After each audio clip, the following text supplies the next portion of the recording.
Bonjour, quelques nouvelles de l'ATP en cette période troublée. Nous vous avions informé de l'annulation de nos deux derniers spectacles de la saison, Boxon et Crime et Châtiment. Grâce aux aides publiques que nous recevons régulièrement chaque année, nous avons pu indemniser les compagnies dans cette période extrêmement difficile pour, vous le savez, le monde du théâtre et du spectacle vivant. Nous pensons qu'il est important d'aider aujourd'hui ceux qui travaillent dans le monde du théâtre pour que plus tard nous continuions à bénéficier de cette diversité et de cette créativité que nous essayons de vous faire connaître chaque saison. Mais nous vous avons aussi proposé de participer vous-même à cette aide aux compagnies pour ceux qui avaient déjà payé leur place pour ces spectacles en renonçant au remboursement des places. Les sommes, bien sûr, étant ensuite reversées aux compagnies concernées.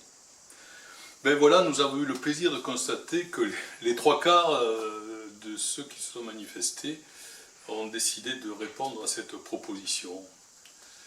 Nous en sommes ravis et soyez sûrs que les compagnies ont été très sensibles à ce geste de soutien, de solidarité.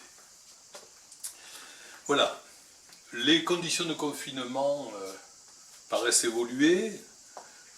Nous avions, lorsque ce confinement a commencé, comme la plupart des programmateurs de théâtre à la mi-mars, déjà arrêté la saison prochaine avec les spectacles, les dates, les lieux.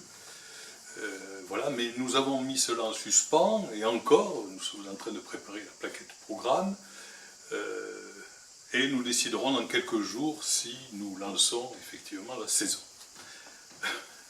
Contrairement à notre habitude, donc nous n'avons bien sûr pas pu faire la présentation de saison habituelle à la mi-juin, mais on a décidé de simplement la reporter à début septembre. Elle sera au Puy-Couchou, comme d'habitude, et ça sera le jeudi 3 septembre. Voilà. Que vous dire, les compagnies que nous allons recevoir au long de l'année seront là pour vous parler de spectacle, et elles le feront mieux que moi. Mais je veux quand même vous parler théâtre dans ces quelques minutes et vous dévoiler un peu quelques-uns d'entre eux, il y en aura une dizaine. D'abord peut-être, comme chaque année, la création qui va être coproduite par la Fédération des ATP et que chaque association ensuite recevra, comme nous le faisons à Nîmes depuis l'origine, depuis que cette initiative a été lancée. Cette année, nous recevrons Nadège Prugnard, qui a plongé dans ses racines portugaises pour création en cours bien sûr, Fado dans les veines. Il y aura une autre création pendant cette saison, très différente puisqu'elle sera en alexandrin. Et c'est Sophie d'Orgeval qui a écrit « Si Camille n'était pas morte », elle imagine sa Camille, la Camille de Racine dans Horace. Création donc très originale. Nous recevrons ensuite avec plaisir « J'ai rencontré Dieu sur Facebook », la dernière création de la compagnie Ahmed Madani, dont Flamme, la saison passée, nous a laissé un grand souvenir. Et cette année, c'est pour une dénonciation sans concession, mais non sans humour, de la radicalisation en ligne.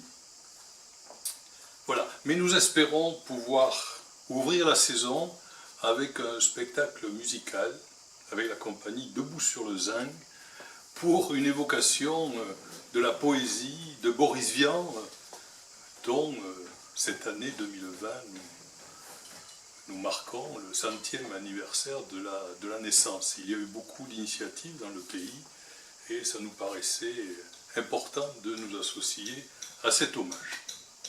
Voilà donc quelques nouvelles.